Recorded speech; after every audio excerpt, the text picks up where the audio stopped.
નમસ્કાર. અમારા ગામના જ્યારે ઈરાનમાં ભયંકર યુદ્ધ ફાટી નીકળ્યું ત્યારે મારા ગામના માછીમારો ઉમરગામ તાલુકાના મરોલી ગામના 30 થી 35 જેટલા માછીમારો ઈરાનમાં યુદ્ધની પરિસ્થિતિમાં ફસાઈ ગયા. તેઓ પરત ઘરે આવી શક્યા નહીં. એમના પરિવારજનો સતત ચિંતામાં ઘેરાયેલા હતા. ત્યારે અમારે ત્યાં પાટકર સાહેબની ત્યાં એમના દીકરાના બેસના દરમિયાન જવાહરભાઈ પટેલ આવવાના છે માહિતી અમને મળી અને સમગ્ર પરિવાર સાથે અમે જવાહરભાઈ પટેલને મળ્યા અને તરત જ એમણે ફોલોઅપ કરીને એમની ઓફિસથી બધી યાદી મંગાવી. દરેક ખલાસીઓની યાદી મંગાવીને તરત જ એમણે વિદેશ મંત્રાલયને સોંપવામાં આવી અને જોતામાં જે શંકાના બધા વાદળો હતા એ દૂર થયા અને એમનું લાઇઝનિંગ કરીને આપણા દેશના વડાપ્રધાન શ્રી નરેન્દ્ર સાહેબ મોદી, ગૃહમંત્રી શ્રી અમિતભાઈ, જયશંકરજી, ગુજરાત રાજ્યના ગૃહમંત્રી હર્ષ સંઘવીજી અને અમારા લોકલાડીલા સાંસદ શ્રી જો હંમેશા અમારા યુવાઓને સાથે રહે છે એવા અમારા ધવલભાઈ પટેલ સતત સંપર્કમાં રહ્યા. પછીની કામગીરી એમણે કરી.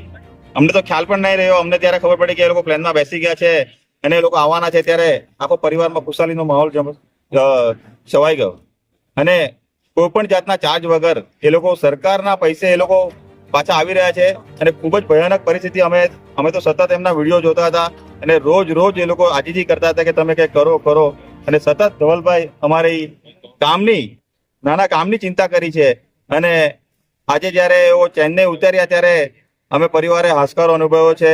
ગામના તમામ અમે આજીવન ધવલભાઈના અમે ઋણી છીએ, કેમ કે પરિવારને અમે રુદન કરતા જોયા છે, બહેનોને અમે રડતા જોઈ છે રોજ ને રોજ. એમાં અમારા પત્રકાર મિત્રોનો પણ અમે ખૂબ ખૂબ આભાર વ્યક્ત કરીએ છીએ કે જો ઇલેક્ટ્રિક મીડિયામાં એ ખબર પહોંચાડી અને દેશ વિદેશમાં એ ખબર પહોંચી અને સતત ધવલભાઈનો તો અમે દિલથી આભાર કરીએ એટલો ઓછો છે. અને અમે મોરલી ગામ ધવલભાઈનું અમારું ઋણી રહેશે. હું આ મીડિયા સમક્ષ આપને રજૂ કરું. થોડા દિવસો પહેલા જે ઈરાનમાં યુદ્ધ ફાટી નીકળ્યું, પૂરા ગલ્ફ દેશોમાં યુદ્ધ જે ચાલ્યું, એના કારણે આપણા વલસાડ જિલ્લાના અસંખ્ય લોકો ત્યાં ઈરાનમાં ફસાયા હતા, દુબઈમાં ફસાયા હતા અને અલગ અલગ દેશોમાં ફસાયા હતા. ત્યારે સાંસદ કાર્યાલયની હેલ્પલાઇન નંબર મેં ચાલુ કરી અને એમાં જેટલા નંબરોમાંથી અમને રિક્વેસ્ટ આવી એનું અમે સંકલન આપણા દેશના વિદેશ મંત્રાલય સાથે કરીને એમને બધાને હેમકેમ ઘરે પાછા લાવ્યા. પણ ઈરાનમાં પરિસ્થિતિ કપરી હતી અને આપણા વલસાડ જિલ્લાના 71 માછીમારો આપણા ઈરાનમાં ફસાયા હતા. ત્યારે જ્યારે મને રજૂઆત આપણા બહેનો દ્વારા ઉમરગામમાં રમણભાઈ પાટકરના નિવાસસ્થાને કરવામાં આવી, તરત જ મેં આપણા વિદેશ મંત્રી જયશંકરજી અને પીએમઓમાં જાણ કરી કે આપણે તરત જ આ માછીમારો ભાઈઓને હેમકેમ પાછા લાવવા છે.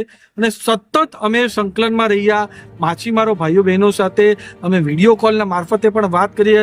એમની એક પલની માહિતી કે ક્યાંથી ક્યાં જાય છે એની માહિતી અમે પૂરી રાખી. અને કાલે એક સુખદ સમાચાર આવ્યા કે ઈરાનથી એ પ્લેનમાં બેસીને ચેન્નાઈમાં લેન્ડ પણ કરી ગયા અને આપણા 71 જેટલા માછીમારો કાલે વલસાડની પાવન ધરતી પર પણ પહોંચી જશે. એના માટે દેશના પ્રધાનમંત્રી આપણા નરેન્દ્ર મોદીજી, દેશના ગૃહમંત્રી અમિત શાહ સાહેબ, એસ જયશંકરજી અને ખાસ કરીને ગુજરાતના મુખ્યમંત્રી ભૂપેન્દ્ર પટેલ સાહેબ અને ઉપમુખ્યમંત્રી હર્ષભાઈ સંઘવીનો દિલથી ખૂબ ખૂબ ધન્યવાદ કહેવા માંગુ છું.